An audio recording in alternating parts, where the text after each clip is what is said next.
awal saya masuk, di dalam otak saya mengira awalnya perkara duduk, karena dianggap memelintirkan omongan duduk katanya.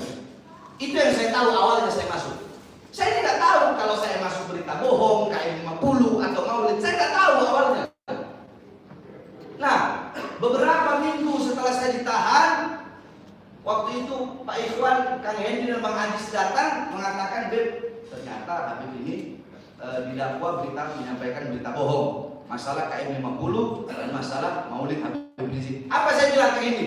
Alhamdulillah, saya bersyukur kepada Allah, saya bisa membuktikan bahwasanya nanti kalau saya sidang, saya bakal buka bahwasanya apa yang saya sampaikan tentang KM50, 6 laskar itu dibantai, kulitnya copot, kulitnya terkelupas, kemaluannya dibakar, kuku-kukunya dicopot, sebagaimana yang saya lihat dengan mata kepala saya foto.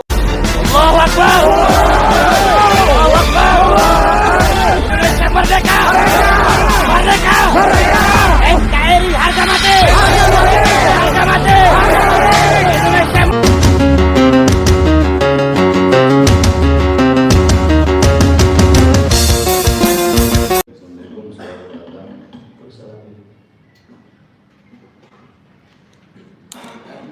Para Habib ini kan banyak ya. Para Habib itu banyak, para Habib. Tapi kenapa kok saudara tertarik hanya mengupload video ceramah saya?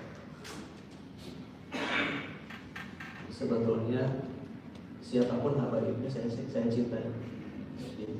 Tapi kebetulan pada saat itu tapi tadi saya bersenang alhamdulillah bisa video Habib, ternyata yang antusias. Terus yang di Singapura juga saya sempat ke sana semenjak kebetulan lagi. Yang terakhir di lokasi saya berpikir Garut Bandung itu gak jauh, cuma 2 jam ke Malang. Sebetulnya karena banyak yang antusias. Betul. Banyak yang antusias kan. Betul. Terus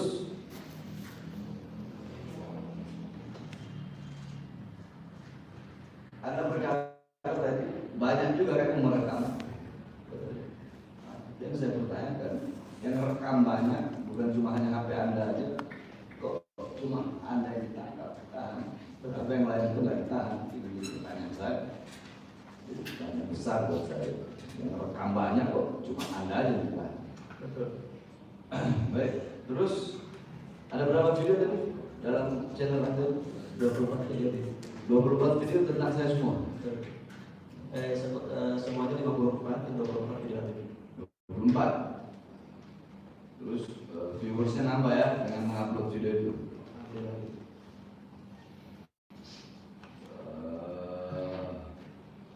Terus ketika ceramah itu Anda lihat langsung saya. Anda lihat saya langsung waktu lagi saya ceramah itu, lihat langsung. Iya.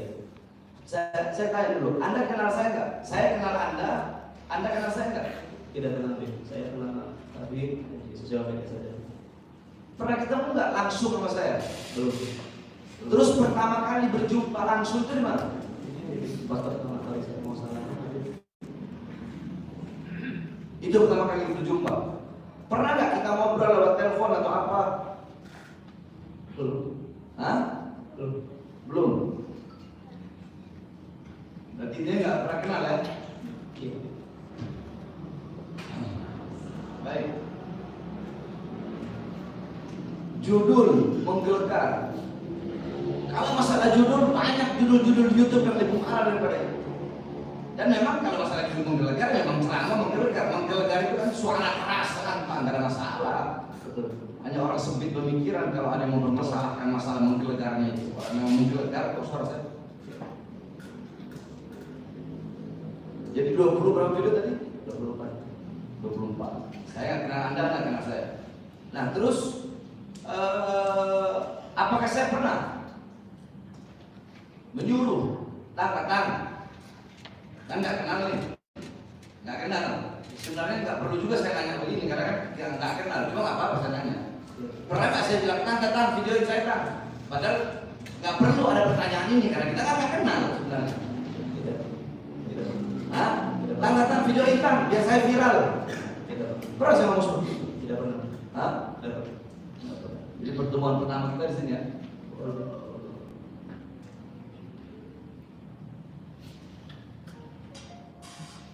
Terus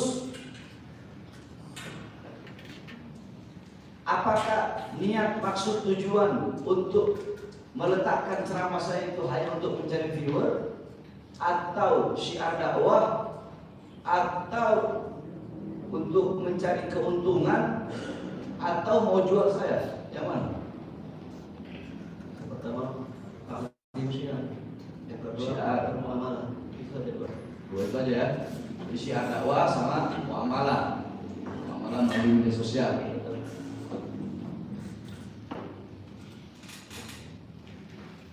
Terus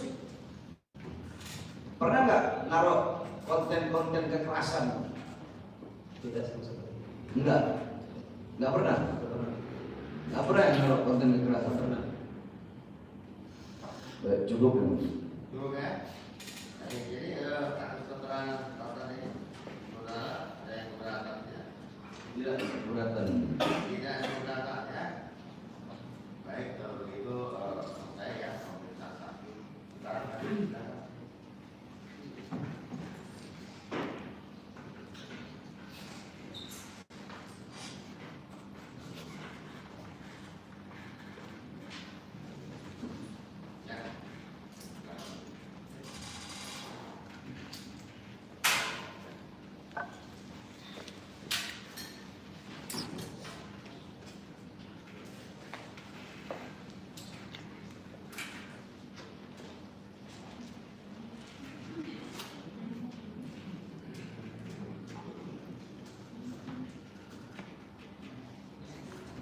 Saudara media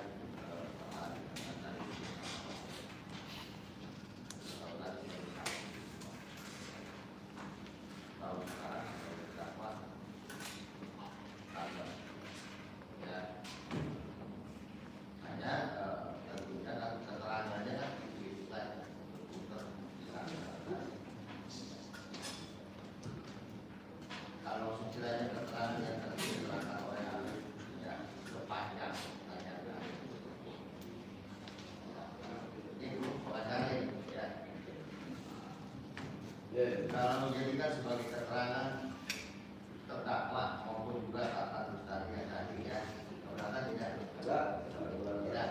Baik, kalau itu kami persilakan. Saya hanya ingin tegaskan yang tadi boleh bahwasanya kalau ada yang bertanya kepada saya apakah mengaku salah? Tidak, saya tidak mengaku salah. Saya tidak akui salah, saya tidak menyesal. Bagi saya itu sudah benar. Kalau yang boleh, kalau yang dulu kasus penganiayaan, saya akui saya salah dalam hukum negara, bukan dalam hukum Islam. Tapi kalau dalam kasus ini, baik dalam hukum agama atau dalam hukum negara, saya tidak mengakui kalau saya salah. Saya tetap akan benar dan saya tidak menyesal. Ya.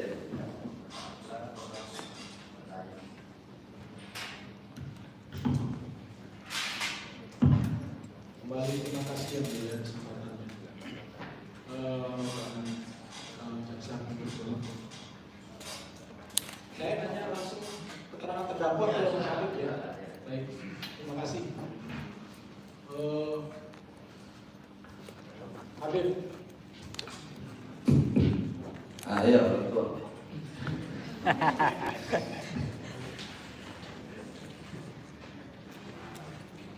Sebelum proses pemeriksaan di Polda Metro, Habib tentu mengalami beberapa. Saya nggak pernah tidak. 2012 sudah itu. Bukan, maaf, Polda Jabar maksudnya. Sebelum pemeriksaan tanggal 3 Januari di Polda Jabar berkaitan pemanggilan Habib sebagai saksi, sebelumnya ada peristiwa-peristiwa, baik itu pelemparan kepala anjing, 3 kepala anjing di Pondok Pesantren Tajur Al-Wahid, di mana Habib berdomisili, dan sampai proses datangnya komandan Korem ya, Surya Kencana ke kediaman Habib. Bisa Habib ceritakan mungkin dalam proses ini, dalam persidangan ini, apa sebenarnya yang melatar belakangi mereka datang kemudian memberikan ancaman tekanan kepada Habib dan untuk pelemparan kepala anjing.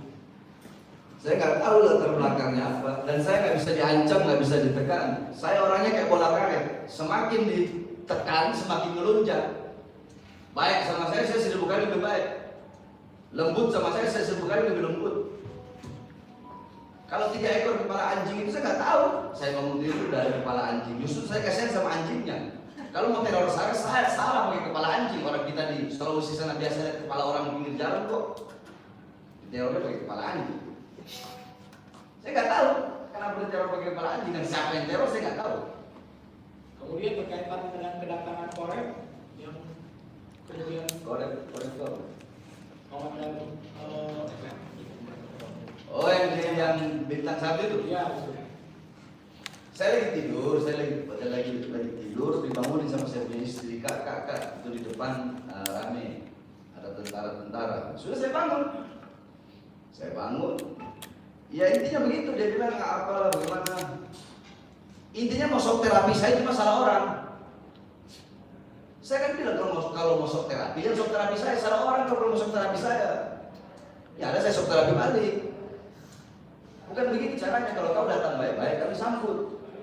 Contoh begini aja, Pak Pengacara, Pak Ikhwan. Ketika dari Krimpung, Direktorat Krimpung datang bawa SPDP, mereka datang dengan sopan, dengan akhlak, dengan adab, sopan santun, bertamu. Saya terima bawa SPDP. Bahkan saya mau pulang, langsung pulang, saya tahan jangan dulu. Anda tamu saya. Saya sediain kopi, karena apa? Datangnya bagus, sopan, santun. Nanti kalau datangnya petentang-petente kayak jagoan, masuk ngelawan terus saya mau diam. Itu aja, nggak tahu. Katanya sih kalau kalau Habib tidak datang ke bahasannya ya, saya tidak tambah, saya tidak kurang, lihat aja di YouTube-nya kok. Kalau Habib tidak datang ke Polda Jabar untuk memenuhi panggilan, soalnya akan saya tangkap. Saya bilang, siapa kau mau tangkap saya? Kalau yang berhak tangkap saya polisi, bukan kau. Itu kata-kata saya. Nggak saya tambahin, nggak saya kurang. Baik. Nggak tahu kan? Saya nggak ada masalah sama mereka kok. Katanya institusi TNI Polri katanya jangan menghina institusi TNI. Institusi TNI mana yang saya hina? Justru saya membela kehormatan institusi TNI. Ketika ceramah saya bahas berapa banyak prajurit TNI, berapa banyak prajurit Polri yang gugur, dibantai oleh OPM, Organisasi Papua Merdeka. Kenapa? Kok kalau OPM dirangkul, dianggap sebagai saudara? Bagaimana nasib keluarga korban prajurit TNI Polri? Kok malah saya bilang menjatuhkan institusi TNI? Itu aja berdebat-debat bicara begitu saja. Dan saya kira urusan mau bintang 1 kayak mau sama saya nggak pakai. Iblis saya makan kok. Baik Habib. Ini kaitannya juga dengan ceramah Habib sebelumnya. Kalau kita bandingkan ceramah Habib di Bandung dan ada ceramah-ceramah Habib lain yang berkaitan dengan tadi hubungannya kedatangan dengan Komandan Korem tadi, Surya Kencana. Mungkin Habib bisa jelaskan sedikit kaitan dengan pernyataan Habib yang menyatakan bahwa Jenderal Dudung adalah Jenderal Baliho. Bukankah entry point permasalahannya ada di sana awalnya? Baik. Jadi begini majelis. Saya jelaskan dulu biar pada nggak salah paham. Ada namanya lakop. Lakop itu gelar. Ya, gelar. Contoh Hatim, Imam Hatim Al-Asom. Al-Asom itu artinya tuli. Gelarnya Al-Asom, tuli. Kenapa diberi gelar tuli? Diberi gelar tuli karena beliau dulu pernah berbohong, pernah pura-pura tuli untuk menjaga perasaan seorang perempuan. Nah, semenjak itulah beliau diberi gelar Al-Asom, lakopnya. Abu Nawas, sering kita dengar Abu Nawas. Nawas itu ini kerah baju itu namanya Nawas. Kenapa dinamakan Abu Nawas? Bapaknya kerah. Karena Abu Nawas itu kalau pakai baju, kerah bajunya panjang melebihi kepalanya. Makanya gelarnya Abu Nawas, bapaknya kerah. Sufyan As-Sauri. As-Sauri itu artinya banteng. Kenapa dipanggil banteng? Karena dulu beliau pernah masuk masjid mendahulukan kaki kiri. Tiba-tiba terdengar suara dari langit, ya Thaur qaddimul yumna. Banteng, dahulukan kaki kanan. Ditegur dari ada suara dari langit. Abu Hurairah, bapaknya kucing. Kenapa diberi gelar Abu Hurairah? Karena beliau kalau pakai jubah itu panjang lengannya. Di dalamnya banyak anak-anak kucing. Dzunnurein, gelarnya Sayyidina Utsman bin Affan, yang memiliki dua cahaya. Kenapa memiliki dua cahaya? Karena beliau pernah menikah dengan dua putri Rasulullah. Ketika menikah pertama meninggal, baru beliau menikah lagi. Nah, dulu saya pernah diperiksa di cybercrime. Masalah saya bilang Megawati mak banteng. Saya ditanya sama penyidik, kenapa harus bilang Megawati mak banteng? Saya bilang itu lakop gelar. Karena kenapa? PDI kan ketuanya Megawati. Lambangnya banteng, ya saya panggil mak banteng. Kalau lambangnya monyet, ya saya panggil mak monyet. SBY, lambangnya Demokrat itu lambangnya Mercy. Ya saya panggil bapaknya Mercy. Waktu itu Abu Rizal Bakri, partainya Golkar. Iya kan? Ya saya panggil bapaknya Beringin, itu lakop, itu gelar. Nah, kenapa saya panggil Dudung dengan Jenderal Baleho? Karena dia yang paling saya lihat yang paling viral, yang paling sukses bagi dia itu menurunkan Baleho. Tank itu dibeli pakai uang rakyat buat perang, bukan buat nurunin Baleho. Makanya saya panggil Jenderal Baleho. Andai kan dia lawan OPM, saya panggil Jenderal Pemberani. Cuma karena nurunin Baleho, saya panggil Jenderal Baleho, lakopnya begitu. Nggak ribet-ribet. Baik, Habib. Kan lakop gelar. Contoh, ada orang dipanggil Bogel. Kenapa? Oh, karena dia pendek. Keling. Kenapa? Karena dia hitam. Orang tua. Kenapa? Karena memang sudah tua. Baik. Habib setelah proses di Polda Jabar, kemudian diperiksa sebagai saksi dan ditetapkan sebagai tersangka, kemudian ditahan pada saat hari itu juga ya, malam itu juga. Nah, apakah pada saat itu sempat diperlihatkan video? Perlihatkan video ceramah. Ceramah di YouTube ya, sempat diperlihatkan ya. Kemudian pada saat itu juga apakah ada keberatan atau ada jaminan dari pihak pengacara untuk penangguhan penahanan terhadap Habib? Ada kayaknya. Ada ya? Ada berapa? 1000 ulama Jawa Barat kalau nggak salah. Untuk menjaminkan Habib supaya tidak ditahan. 1000 ulama Jawa Barat ya. Baik. Dalam proses ini ada nggak Habib disita barangnya atau apa gitu? Nggak ada, saya nggak harus disita sama jaksa, nggak ada jaksa nyita apa Nggak dari ada. saya. Dalam proses ini tidak ada permintaan, tidak ada apapun. Ya. Biasanya kan disita pincinya Habib, bajunya dalam kasus sebelumnya. Ya ada. Nggak ada ya. Baik. Apakah Habib kemudian dalam proses masa penahanan yang dilakukan oleh penyidik sesuai atau ada pemberitahuan dalam proses masa penahanannya? Karena Sesuai. ini kaitannya juga dengan Habib pernah dibantarkan di rumah sakit ya? Ya pernah masuk rumah sakit. Pernah masuk rumah sakit? Sakit lambung waktu itu saya. Lambung sama pneumonia. Baik. Paru-paru ya. Pada saat pembantaran itu apa sesuai prosedurnya? Saya itu awalnya nggak tahu pembantaran itu apa. Saya waktu itu saya memang nggak mau ke rumah sakit, cuma karena penyidik khawatir dan tidak mau terjadi apa-apa, ya saya apresiasi juga, mungkin penyidik takut Habib kenapa-napa, karena waktu itu kan saya kram, tangan saya kram, kaki kram, mungkin karena biasa saya di rumah itu tiap hari silang, masuk 3 hari nggak gerak nggak apa, jadi berkeram, nah mau rekam jantung apa segala macam. Tadi saya nggak mau, cuma dari penyidik Polda Jabar itu memiliki inisiatif untuk dibawa ke rumah sakit. Karena khawatir, karena takut kenapa-napa.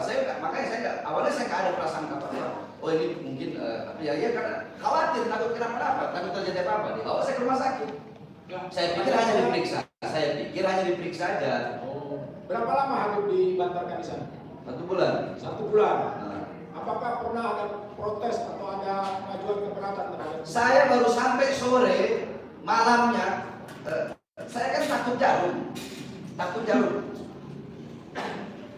Waktu mau diinfus saya nggak mau, karena saya takut jarum, orang dari kecil. Saya takut dua, jarum sama ayam yang ada anak-anak masih kecil-kecil. Itu saya trauma sama dua ini, jarum sama ayam.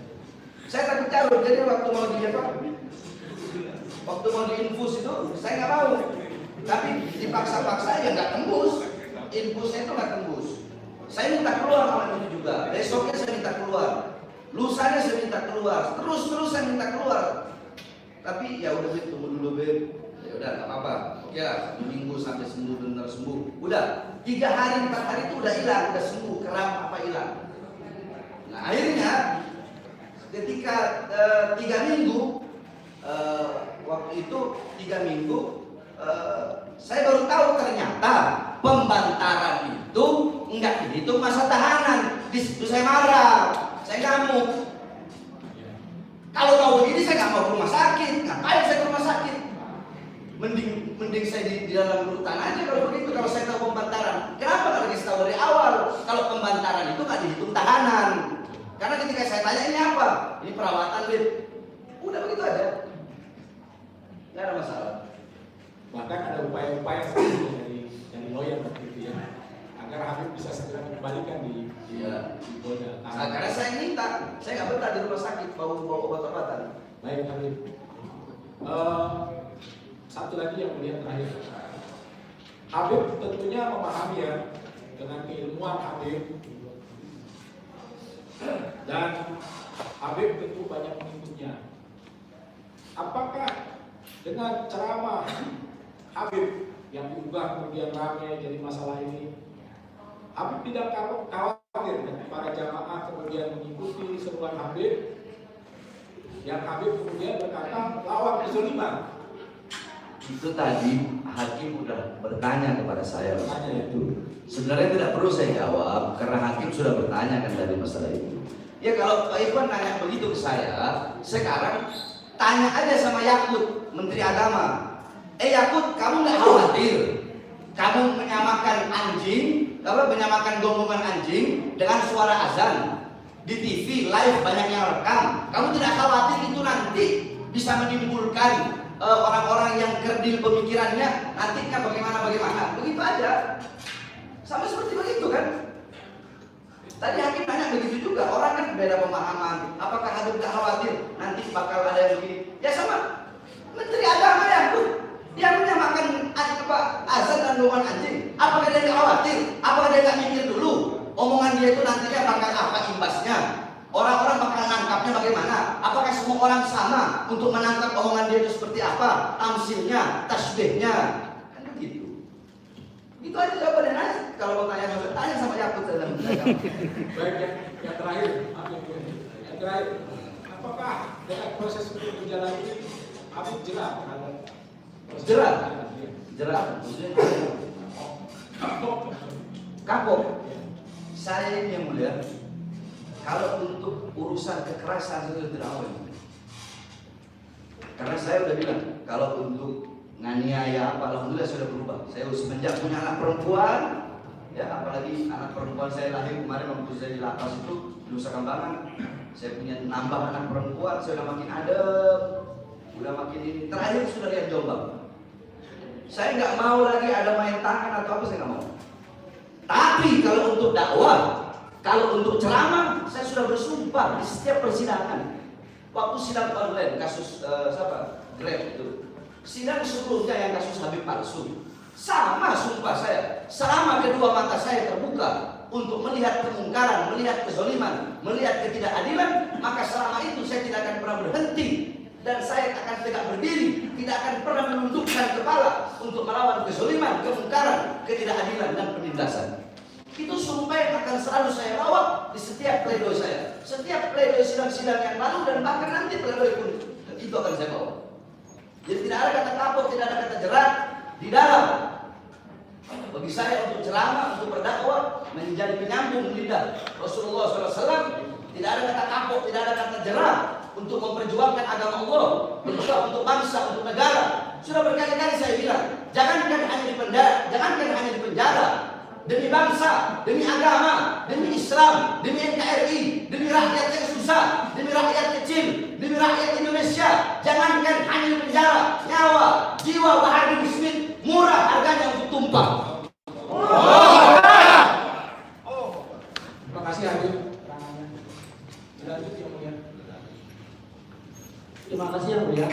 Rekan jaksa yang terhormat. Habib, satu saja pertanyaan dari saya. Tadi Habib menyampaikan dengan sejelas-jelasnya bahwa Habib tidak pernah menyesal dalam persidangan kasus ini. Tolong jelaskan kepada kami, biar kami jelas, kenapa Habib tidak merasa menyesal dalam kasus ini? Dalam persidangan ini maksud saya. Awal saya masuk, di dalam otak saya mengira awalnya perkara dudung, karena dianggap memelintirkan omongan dudung katanya. Itu yang saya tahu awalnya saya masuk. Saya tidak tahu kalau saya masuk berita bohong, KM 50 atau maulid, saya tidak tahu awalnya. Nah, beberapa minggu setelah saya ditahan, waktu itu Pak Ikhwan, Kang Hendy dan Bang Adis datang mengatakan, Beb, ternyata Habib ini didakwa menyampaikan berita bohong, masalah KM 50 dan masalah maulid Habib Rizik. Apa saya bilang Kang Hendy? Alhamdulillah, saya bersyukur kepada Allah, saya bisa membuktikan bahwasanya nanti kalau saya sidang, saya bakal buka bahwasanya apa yang saya sampaikan tentang KM 50, 16 kan itu dibantai, kulitnya kulitnya terkelupas, kemaluannya dibakar, kuku-kukunya dicopot, sebagaimana yang saya lihat dengan mata kepala saya foto-fotonya, dan yang saya dengar dari cerita-cerita keluarganya, yang saya bisa tahu bahwasanya mereka orang-orang yang jujur, yang tulus, yang ikhlas, akan saya buka di persidangan ini. Makanya untuk apa saya menyesal? Tidak ada kata penyesalan di dalam menyampaikan kebenaran. Orang-orang penyesalan hanyalah milik orang-orang yang selalu berbohong, yang selalu bersikap lemah lembut, tetapi di baliknya terdapat kebohongan dalam kelemah kelembutannya. Lemah lembut, tetapi dalamnya terdapat kebohongan, terdapat kepalsuan. Itulah penyesalan milik orang-orang seperti itu. Tapi bagi saya, walaupun saya begini apa adanya, tidak ada kata menyesal dalam hidup saya. Apalagi dalam membongkar fakta KM 50 dan benar Habib Rizik dipenjara karena maulid Nabi Muhammad SAW, karena hanya beliau yang dipenjara, yang lain tidak dipenjara. Yang saya sampaikan kebenaran, maka saya andaikan dosa, saya tidak akan pernah bertobat dari dosa itu. Terima kasih Habib. Terima kasih yang mulia. Habib, saya satu aja ingin bertanya kepada Habib. Apakah Habib memiliki akun YouTube secara pribadi? Misalnya orang itu celana itu misalnya Habib Bahar Official, ada tidak? Saya kan tadi sudah bilang beritanya sama majelis, akun YouTube itu ada di pondok pesantren. Kalau saya nggak ngerti YouTube begitu, nggak ngerti. Kalau pondok pesantren punya namanya Tajul TV. Tajul TV itu pun diusulkan oleh para asatid, para guru-guru yang mengajar di pondok. Karena katanya ini sekarang di zaman modern.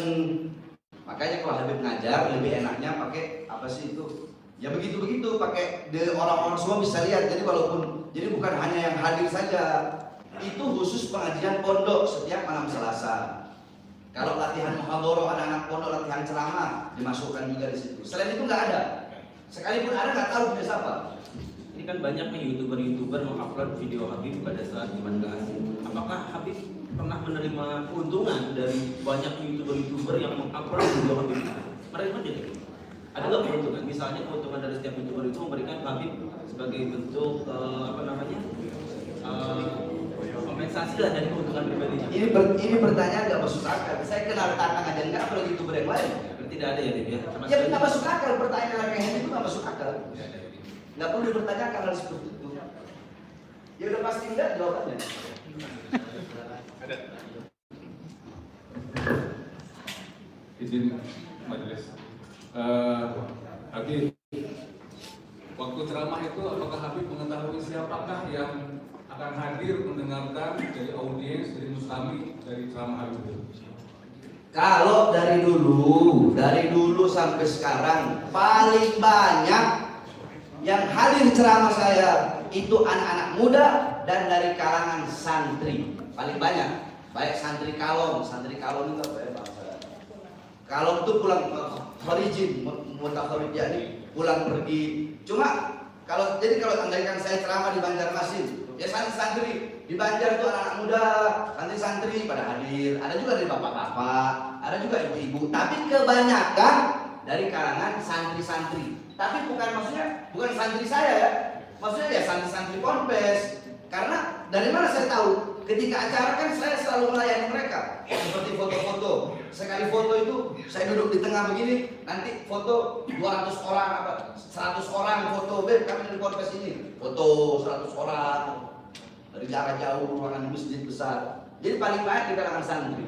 Paling banyaknya. Selain dari itu saya nggak tahu. Asatidz ulama juga ada sebetulnya. Kalau asatidz ulama banyak yang hadir, kiai-kiai, ustadz-ustadz, habib-habib yang menuntut bukan menuntut ilmu ya, hadir untuk mendengarkan tausiah. Banyak juga para ustadz, para kiai, para habib banyak yang mendengarkan. Ya. Apakah waktu ceramah itu karena Habib kan menggebu-gebu sebagaimana bahasa yang digunakan oleh saudara Tantan, dengan istilah YouTube-nya itu menggelegar gitu. Ada nggak yang terpengaruh atau terprovokasi misalkan di lapangan waktu itu? Provokasi apa yang saya lakukan? Provokasi apa? Maksudnya provokasi yang saya lakukan itu provokasi apa? Ceramah saya itu menyampaikan tentang kenegaraan yang hadir santri-santri. Mau terprovokasi? Tadi kan majelis hakim juga udah tanya itu masalah apakah orang kan IQ-nya nggak sama, nanti mereka bisa menerima, mereka menyaring dengan pemikiran yang berbeda nggak sama dengan Habib. Bisa saja nanti mereka timbul rasa kebencian kepada pemerintah, dianggapnya pemerintah itu zolim. Padahal maksud Habib bukan begitu. Hakim udah sampaikan itu tadi. Sama kayak begini aja. Rangga itu ada yang Rangga itu. Kasus apa itu dulu udah sempat rame itu. Sudah Empire. Itu sudah Empire itu. Yang paling banyak itu orang-orang intelektual yang masuk di dalam. Padahal udah jelas itu kebohongannya jelas. Tapi yang paling banyak orang-orang intelektual, orang-orang yang pintar. Ini orang-orang yang pintar yang justru terprovokasi masuk ke dalam, mengakui, mempercayai. Saya kalangan santri-santri, ada bakar-bakaran, ada rusuh, ada mereka benci kepada polisi, nggak ada. Bahkan kemarin saya menguatkan, kan semua di sini tahu bagaimana saya menguatkan hati para keluarga korban. Saya bilang tidak semua polisi itu buruk. Jangan hanya karena 2 oknum polisi yang menembak anak-anak Anda menganggap semua polisi seperti itu. Tidak, masih banyak polisi yang baik, masih banyak polisi yang adil. Kalau memang saya jahat, nggak bakal saya berkata seperti itu.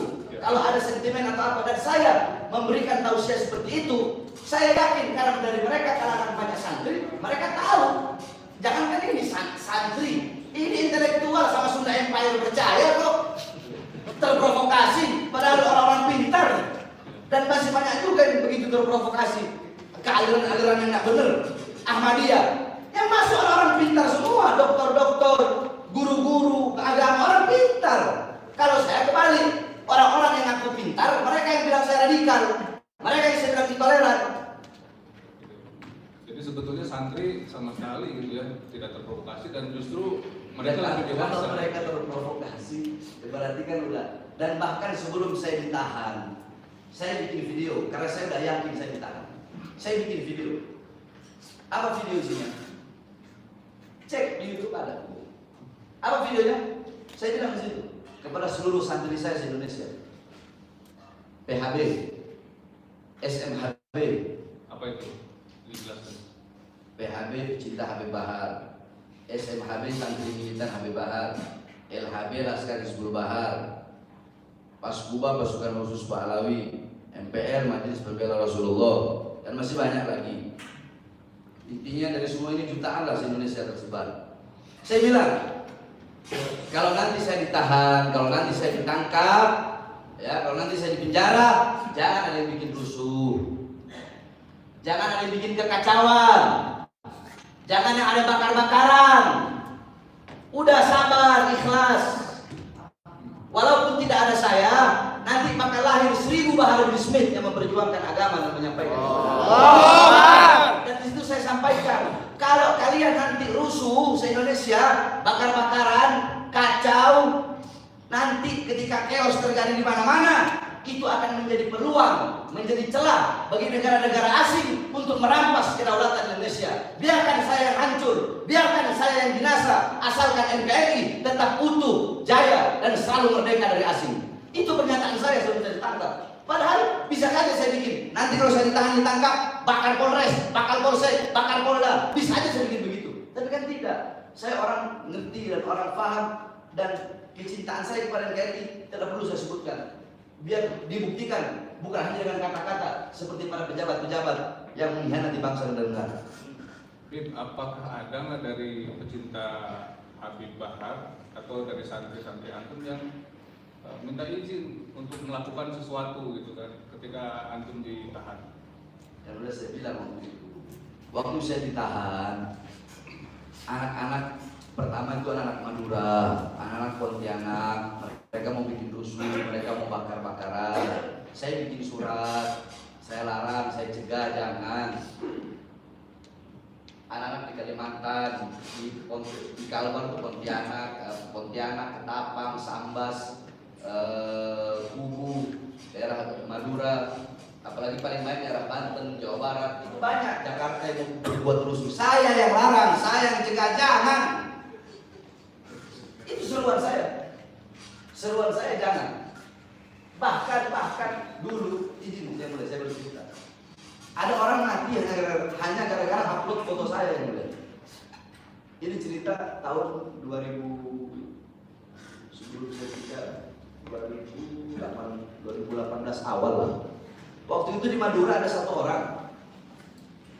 Ada satu orang di Madura, dia upload foto saya di Facebook. Dia upload foto saya di Facebook sambil menghina saya.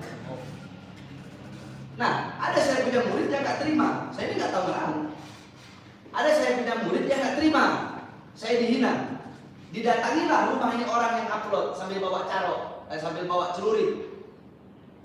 Dia bilang, kamu berani hina saya punya guru Habib Bahar ya? Ayo kita carok. Caroklah mereka berdua. Mati sini orang ini. Mati. Si siapa? Yang upload foto saya tadi, yang hina saya, mati dia. Dia mati. Nah, ketika dia mati, si orang yang murid saya tadi ini, yang cinta sama saya, nggak terima saya dihina, udah dia pulang. Nah, di perjalanan pulang ada keluarganya yang nggak terima, keluarga dari yang udah meninggal korban ini. Bawalah senjata rakitan, ditembak dari belakang. 2 orang mati. Hanya gara-gara satu orang menghina saya, foto saya ditaruh di Facebook dan dihina. Cukup.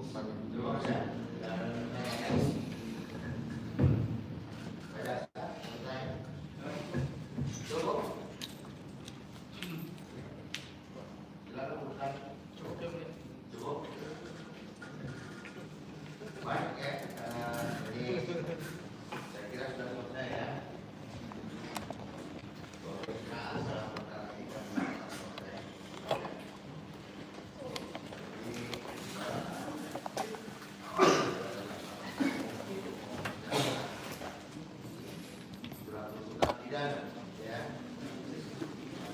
Kira-kira kapan? Situ dan mau dicolok. Jadi kalau itu sudah kita untuk sampai dengan depan tanggal 28 ya. Membacakan pidana setelah itu kami berikan kepada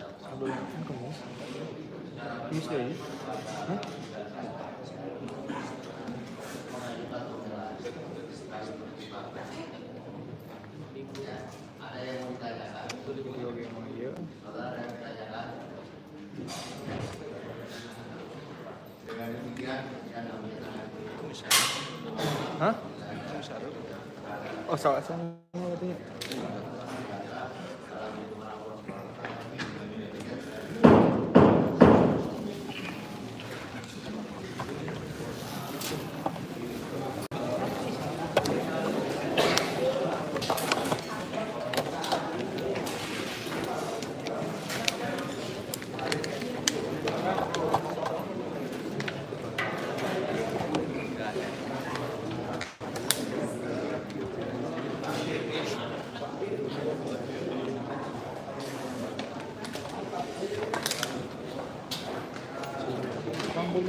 Oke